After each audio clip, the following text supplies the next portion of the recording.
ପ୍ରିୟ ଶ୍ରୋତା ବନ୍ଧୁ, ଆଜିର ଭାଗ୍ୟଫଳ ସମାବେଶକୁ ସମସ୍ତଙ୍କୁ ନିମନ୍ତ୍ରଣ। ଗତକାଲି ମୁଁ କହିଥିଲି ବିଭିନ୍ନ ଦେବତାଙ୍କର ଗାୟତ୍ରୀ ଯେଉଁ ରାଶି ପାଇଁ ଯେଉଁ ଦେବତାଙ୍କର କଲ୍ୟାଣ ଅଛି, ଡାକିଲେ ଶୁଣିବେ ଓ କହିବେ, ସମସ୍ୟା ସମାଧାନ କରିବେ, ସେଇ ରାଶି ପାଖରେ ସେଇ ଗାୟତ୍ରୀ ମୁଁ କହିଛି। ଆଶା କରେ ଆପଣମାନେ ନିଜର ମଙ୍ଗଳ କାମନା କରି ଦୈନିକ ସେଇ ଦେବଙ୍କ ଗାୟତ୍ରୀକୁ ଅତି କମରେ ସକାଳେ ସ୍ନାନ ପରେ 10 ଥର ଜପନ୍ତୁ। ଯଦି ସନ୍ଧ୍ୟାବେଳେ ସୁବିଧା ହେବ ତାହେଲେ ବି 10 ଥର ଜପି ପାରିବେ। ଅଧିକନ୍ତୁ ନ ଦୋଷାୟ, ଶାସ୍ତ୍ରଜ୍ଞ କହିଦେଇ ଗଲେ, ଭଲ କାମ ଅଧିକ କଲେ ଦୋଷାବ ନୁହେଁ। ଆମେ ଯଦି ଆମ ଚିନ୍ତା ନ କରିବା, ଆମକୁ ଖରାରେ ଛତା ଦେଖେଇବ କିଏ? ହଁ ବନ୍ଧୁ, ଆମେ ଆସନ୍ତାକାଲି ପାଇଁ ଦିପଦ ପଢ଼ିବା, ଶୁଣିବା, ଜାଣିବା, ବୁଝିବା, ଗୁଣିବା ଆଉ କାମରେ ଲଗେଇବା ଯେ ସୋମବାର ଆମ ପାଇଁ କେମିତି ଉପହାର ନେଇ ଆସୁଛି। ମେଷ ରାଶି, ଚନ୍ଦ୍ରଙ୍କ ସହିତ ମଙ୍ଗଳଙ୍କର ମିତ୍ରତା ଅଛି। ଏଣୁ 30 ତାରିଖ ସୋମବାର ମିତ୍ର, ବନ୍ଧୁ, ସାଙ୍ଗ, ସଖା, ସମୁଦି ଏହିପରି ସୁହୃଦମାନଙ୍କ ସହ ସଦ୍ଭାବ ବଢ଼ିବ।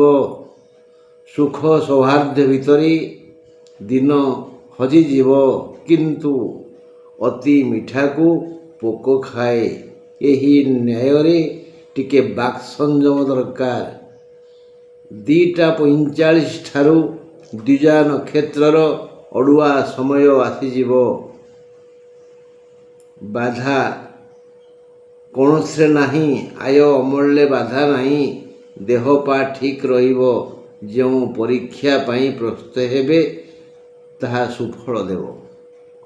ମେଷ ରାଶି ପାଇଁ ଆସନ୍ତାକାଲି ଭଲ ଦିନ।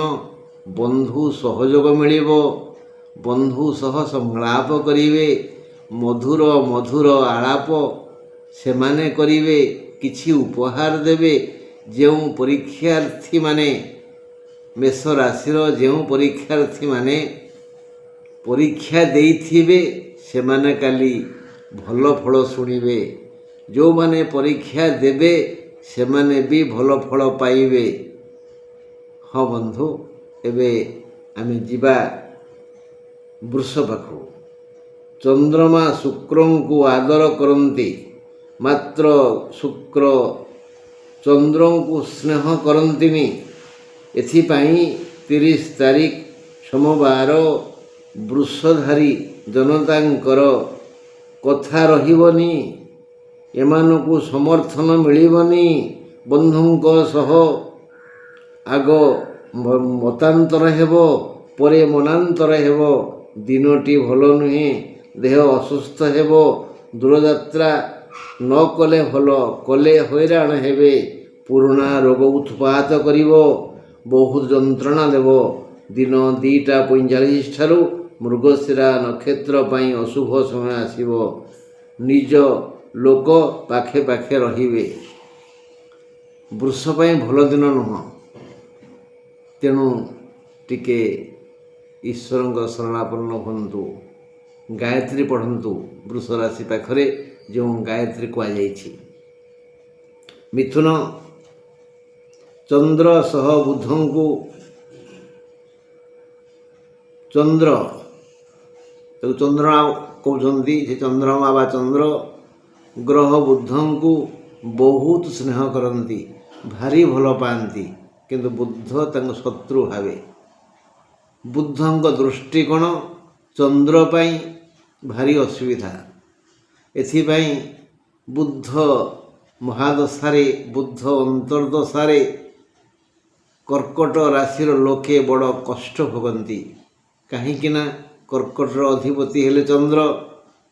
ଆଉ ବୈବାହିକ ଜୀବନରେ ଯଦି କର୍କଟ ସହିତ କନ୍ୟାର ସମ୍ପର୍କ ହେଇଯାଏ, ସେ କନ୍ୟା ବୋଇଲେ କନ୍ୟା ରାଶିର ଲୋକେ, ପୁରୁଷ ହେଉ କି ସ୍ତ୍ରୀ ହେଉ, କର୍କଟ ରାଶି ଲୋକଙ୍କୁ କନ୍ଦାନ୍ତି। ଏହି ଦାମ୍ପତ୍ୟ ଜୀବନରେ କର୍କଟ ରାଶିର ଲୋକେ ଖାଲି ଛଟପଟ ହୁଅନ୍ତି। ତେଣୁ କେବେ ବି କନ୍ୟା ରାଶି ସହିତ କର୍କଟ ରାଶିର ବୈବାହିକ ସମ୍ବନ୍ଧ ସ୍ଥାପନ କରିବା ପାଇଁ ଉଦ୍ୟୋଗ କରିବେ ନାହିଁ। କଲେ ଏଇ ବିଚରା କର୍କଟ ରାଶି ଲୋକମାନେ କାନ୍ଦିବେ। ମିଥୁନ ରାଶି ଚନ୍ଦ୍ର ଗ୍ରହ ବୁଧଙ୍କୁ ପ୍ରାଣ ସମ ଭଲ ପାଆନ୍ତି, ମାତ୍ର ବୁଧ ଗ୍ରହ ଚନ୍ଦ୍ରମାଙ୍କୁ ସାଂଘାତିକ ଘୃଣା କରେ। ଏହି କାରଣରୁ ଦାମ୍ପତ୍ୟ ଜୀବନରେ ଝଡ଼ ସୃଷ୍ଟି ଆସିଥାଏ। ବର୍ଷା ହୋଇ ଛାଡ଼ିଯିବା ପରି ଅଶାନ୍ତି ହେବ ଓ ପରେ ପରେ ଏଥିରୁ ମୁକ୍ତି ମିଳିବ। ଆସନ୍ତାକାଲି ପାଇଁ ଅଶାନ୍ତ ପରିବେଶ ସୃଷ୍ଟି ହେବ, ପୁଣି ଶାନ୍ତ ହେଇଯିବ। ଝଡ଼ ହେବ, ପୁଣି ଶାନ୍ତ ହେଇଯିବ। ଝଗଡ଼ା ହେବ, ପୁଣି ଶାନ୍ତ ହେଇଯିବ। ଆସନ୍ତାକାଲି ମିଥୁନ ପାଇଁ ଏଇଭଳି ଦିନ। ମାତ୍ର ବୁଧଙ୍କ ସହ ରବିଙ୍କର ଘନିଷ୍ଠତା ଅଛି। ଏଥିଲାଗି ଭାଇ ସମ୍ପର୍କରେ ମଧୁରତା ଆସିବ। ଦିନ 2ଟା 45 ପରଠାରୁ ପୁନର୍ବସୁ ନକ୍ଷତ୍ରର ଶୁଭକାଳ ସରିଯିବ। ଆୟ ଅମଳରେ ବାଧା ନାହିଁ। ଯେମିତି ବୁଣିବେ ସେମିତି ତୋଳିବେ। କର୍ମ ପ୍ରତି ସଦିଚ୍ଛା ହିଁ ଆୟ ବୃଦ୍ଧିର ଲକ୍ଷଣ। ଭଲ ଦିନ ମିଥୁନ ପାଇଁ, ଭଲ ଦିନ। ଝଗଡ଼ା ହେବ, ପୁଣି ଅପରାଧୀ ନିଜ ଭୁଲ ବୁଝିବ। ଆୟ ଅମଳ ହେବ, କିନ୍ତୁ ହିସାବ ରହିବନି, ଖର୍ଚ୍ଚ ହେଇଯିବ। ଦେହ ପା ଠିକ୍ ଠାକ୍ ରହିବ, ହେଲେ କେହି କେତେବେଳେ ପଦେ କ'ଣ କହିଦେବ, ମନକୁ ବାଧିବ। ଆସନ୍ତୁ କର୍କଟ ଭାଗକୁ ଯିବା। ମିଥୁନ ରାଶି ଲୋକଙ୍କର ଟିକେ ଅଛି ଅଡ଼ୁଆ ଦିନ, ତା ମାନେ ମିଶାମିଶି ଫେଣ୍ଟାଫେଣ୍ଟି ଦିନ। ତେଣୁ ମିଥୁନ ରାଶି ପାଖରେ ଯେଉଁ ଦେବତାଙ୍କର ଗାୟତ୍ରୀ କୁହାହେଇଛି, ସେମାନେ ସେ ଗାୟତ୍ରୀ ଦସ୍ତର ପଢ଼ିଲେ ଭଲ। କର୍କଟ ରବିଙ୍କ ସହ ଚନ୍ଦ୍ରଙ୍କ ସମ୍ପର୍କ ମଧୁର, ଏଣୁ ଧନାଗମ ହେବ, ମାତ୍ର ଅଧିକ ଆବଶ୍ୟକ ପଡ଼ିପାରେ। ଧନ ଆସିବ, 2 ଟଙ୍କା ଇନକମ୍ ହେବ, କିନ୍ତୁ 20 ଟଙ୍କା ଖର୍ଚ୍ଚ ହେଇଯିବ। ଧନାଗମ ହେବ, କିନ୍ତୁ ଅଧିକ ଆବଶ୍ୟକ ପଡ଼ିପାରେ। ତେଣୁ ଆର୍ଥିକ କଷ୍ଟ ହୋଇପାରେ। ଦିନ 2ଟା 45 ପରଠାରୁ ଅଶ୍ଳେଷା ନକ୍ଷତ୍ର ଅଶୁଭ ସମୟ ଆସିବ। ସୋମବାର ମନ ଟିକେ ଅବୁଝା ହେବ। କେଉଁ ଏକ ଘଟଣାକୁ ନେଇ ମନ ବ୍ୟଥିତ ହେବ। ଦୈନନ୍ଦିନ ବୃତ୍ତି ବ୍ୟବସାୟ ଠିକ୍ ଠାକ୍ ଚାଲି ନପାରେ। ମନକୁ ବୁଝାଇ ପାରିଲେ ସବୁ କାମ, ସବୁ ସମସ୍ୟାର ସମାଧାନର ସରଳ ଧାରା ମିଳିଯିବ। 30 ତାରିଖ ସୋମବାର କର୍କଟ ରାଶି ପାଇଁ ମାଇନସ୍ ପଏଣ୍ଟ ବେଶୀ, ପ୍ଲସ୍ ପଏଣ୍ଟ କମ୍। ଦୁଃଖ 60 ଭାଗ, ସୁଖ 40 ଭାଗ। ଆମେ ଏବେ ସିଂହ ପାଖକୁ ଯିବା। ତେଣୁ କର୍କଟ ରାଶି ପାଖରେ ଯେଉଁ ଗାୟତ୍ରୀ କଥା କୁହାଯାଇଛି, ସେମାନେ ତାକୁ 10 ଲେଖା ପଢ଼ନ୍ତୁ। ସିଂହ ରାଶି 30 ତାରିଖ ସୋମବାର ଦିନ 2ଟା 45ରୁ ପୂର୍ବ ଫାଲ୍ଗୁନ ନକ୍ଷତ୍ରର ଅଶୁଭ ସମୟ ଆସିବ। ଦର୍ପଣ ଦେଖନ୍ତୁ। ସୋମବାର ଆପଣ ପୂର୍ବାପେକ୍ଷା ଅଧିକ ସୁନ୍ଦର ଦିଶିବେ, ଆଉ ସୁସ୍ଥତା ଅନୁଭବ କରିବେ। ଆୟ ଅମଳ ଅଧିକ ହେବ। ଯଦି ପ୍ରକୃତ ପଦକ୍ଷେପ ନିଆଯାଏ, ସମସ୍ତଙ୍କ ସହ ସୁସମ୍ପର୍କ ବଢ଼ିବ। କିଛି ଉପହାର ମିଳିବ। ଖାଦ୍ୟ ଯୋଜନା ରୁଚିକର ହେବ। ଅସୁସ୍ଥତା ଠାରୁ ମୁକ୍ତ ହେବେ। ମନ ଲାଖି ଭଲ ଦିନଟିଏ ବୋଲି ମନ ବୁଝିବ।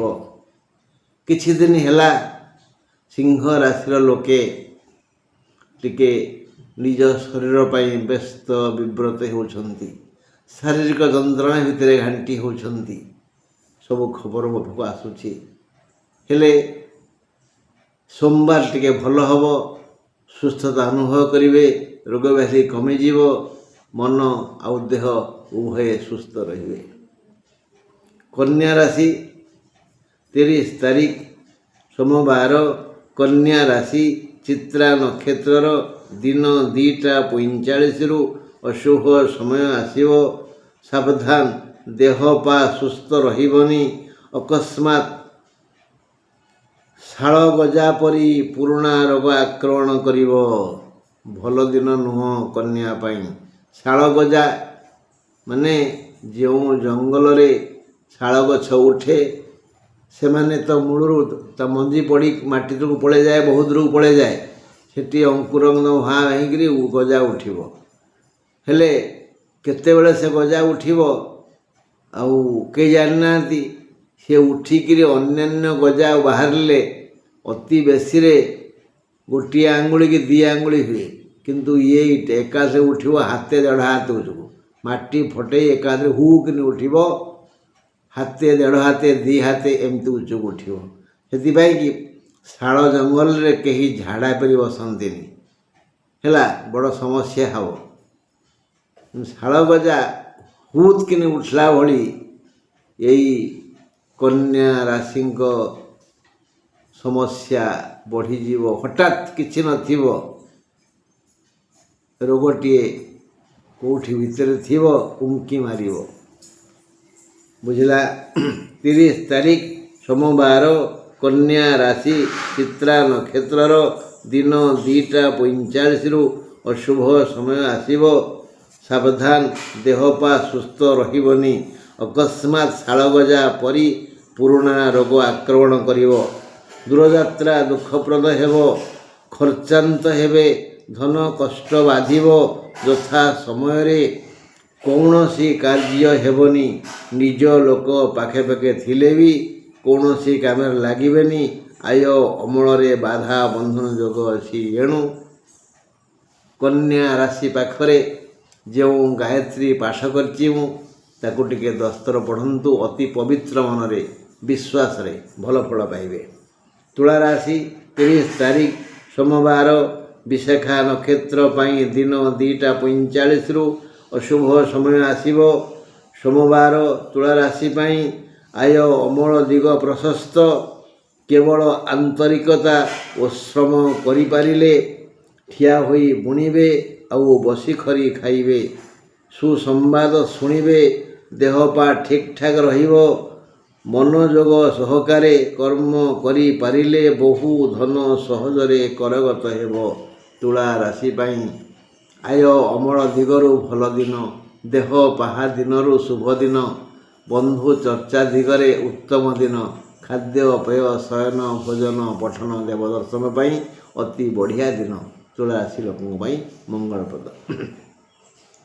ବିଛା ରାଶି, 30 ତାରିଖ ସୋମବାର, ଦିନ 2ଟା 45ରୁ ଜ୍ୟେଷ୍ଠା ନକ୍ଷତ୍ରର ଅଶୁଭ ସମୟ ଆସିବ। ସୋମବାର ଆଜି ଅଳସ ବି କର୍ମଚଞ୍ଚଳ ହେବ। ବିଛା ରାଶିର ଯିଏ ଅଳସୁଆ, ଯାହାକୁ ଶୋଇବାକୁ ଭଲ ଲାଗେ, ଖାଇବାକୁ ଭଲ ଲାଗେ, ଆଉ କିଛି ଭଲ ଲାଗେନି, ସେ ଅଳସୁଆ ବି ସୋମବାର ଦିନ ଖଟିବ, କର୍ମଚଞ୍ଚଳ ହେବ। ଏମିତି ବଢ଼ିଆ ଦିନ। ବିଧାତା ବିଧାୟ ମାଇଲେ କିଏ ଚୁପ୍ ରହିବ ମ? ବିଧାତା ଚାହୁଁନାହାନ୍ତି ବୋଲି ସିନା ସିଏ ଅଳସୁଆ ହେଉଛି, ଶୋଉଛି, ବୁଲୁଛି, ମଜା କରୁଛି। ତେଣୁ 30 ତାରିଖ ସୋମବାର, ଦିନ 2ଟା 45ରୁ ଜ୍ୟେଷ୍ଠା ନକ୍ଷତ୍ରର ଅଶୁଭ ସମୟ ଆସିବ। ସୋମବାର ଅଳସ ବି କର୍ମ ଚଞ୍ଚଳ ରହିବ। ଆଉ ଯିଏ କର୍ମଠ, ସିଏ ବି କର୍ମ କରି ଖୁସି ହେବ। କର୍ମ ସେମାନଙ୍କୁ ଧନ, ସମ୍ମାନ, ଆଦର, ଭୋଜନ, ମମତା ଆଦି ଯୋଗାଇ ଦେବ। ମନ ଖୁସି ହେବ। ଦେହ ଠିକ୍ ରହିବ। ଶାନ୍ତିପୂର୍ଣ୍ଣ ଦିନ। ଦେହପାରେ ସମସ୍ୟା ନାହିଁ। ଆୟ ଅମଳ ଠିକ୍ ଠାକ୍ ହେବ। କିଛି ମନସ୍କାମନା ପୂର୍ଣ୍ଣ ହେବ। ଈଶ୍ୱର ବୋଧେ କିଛି ଦେବେ, ଆପଣ ତାକୁ ପାଇ ଖୁସି ହେବେ। ହଁ। ଧନୁରାଶି, 30 ତାରିଖ ସୋମବାର, ସୁଖ ଶାନ୍ତି ପାଇଁ ସମୁଚିତ ଦିନ ନୁହେଁ। ଏଣୁ ଯେଉଁ ଗାୟତ୍ରୀ କଥା କୁହାଯାଇଛି, ସେହି ଦେବତାଙ୍କ ଗାୟତ୍ରୀ ପଢ଼ନ୍ତୁ। ପ୍ରତି ରାଶି ପାଖରେ ମୁଁ ଭିନ୍ନ ଭିନ୍ନ ଦେବତାଙ୍କ କଥା କହିଛି। जो राशि जो देवता कल्याणप्रद कल्याणमय शुभकांक्षी चाकरी कथा ही कही ना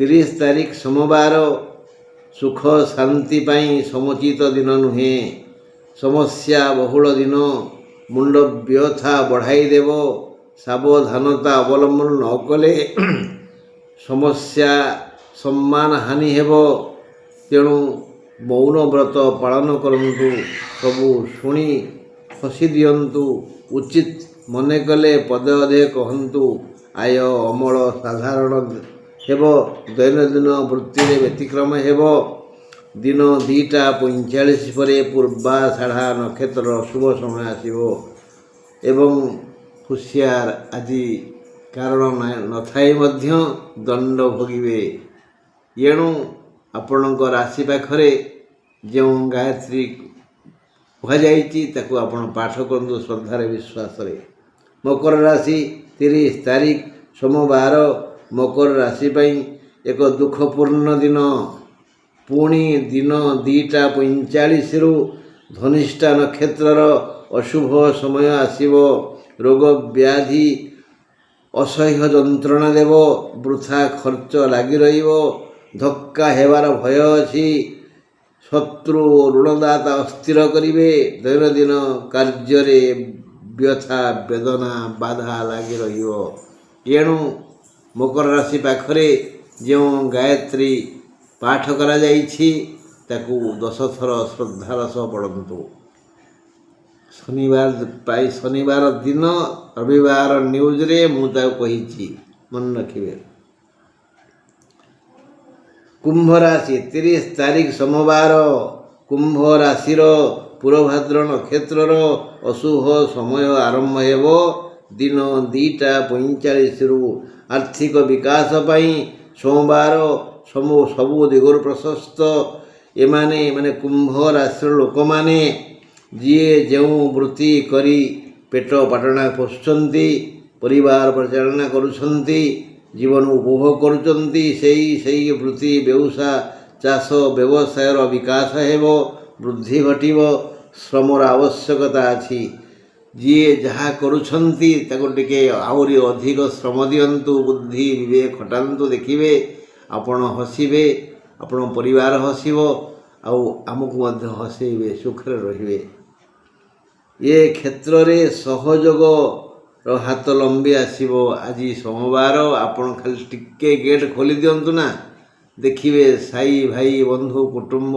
पड़ोसी व्यवसायी माने सहयोग करिवे देहपा ठीक रहिबो कुंभ राशि समस्या किछि नहीं तथापि गायत्री पढ़ंतु जो देवता कथा कह जाइछि सुखरे सिना ईश्वर को डाकिले से दुखरे सहाय हेबे खाली दुखरे डाकिले से शुणिबेनी मीन राशि 30 तारीख सोमवार मीन राशि रेवती नक्षत्रर दिन 2:45 रु अशुभ समय आरंभ हेबो एमानकु आज विधाता दया करिबा पई योजना करिसंती आज विधाता दया करिवे मीन राशियांको जो योजनारू खाली लाभ लाभ लाभ आपण खोजुथिले आज ही सही लाभ लाभ लाभ हेबो एई समस्त लाभर मूल परिश्रम जदि आपण लाभवान हो चाहती आज टिके अधिक परिश्रम करंतु उपस्थ बुद्धि खटांतु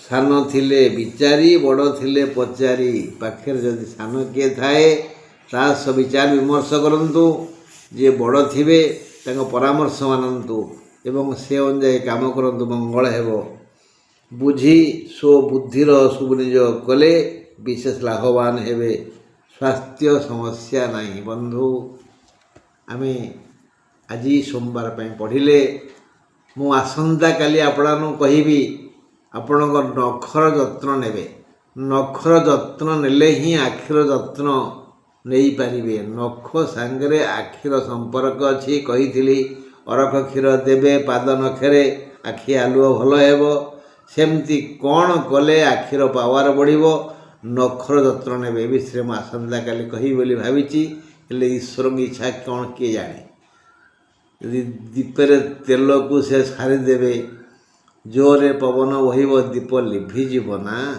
ଆଉ ଦୀପ ଆଲୁଅ କେମିତି ଦେବ? ସବୁ ତାଙ୍କରି ଇଚ୍ଛା। ବିଧି ବିଧାନ ବିଚିତ୍ର। ଆସନ୍ତାକାଲି ଯଦି ଈଶ୍ୱର ଚାହିଁବେ ପୁଣି ଆପଣମାନେ ମୋତେ କିଛି ପଚାରିବେ, ମୁଁ କିଛି ଆପଣଙ୍କୁ କହିବି। ଆଜି ପାଇଁ ଏତିକି, ରହିଲି। ନମସ୍କାର।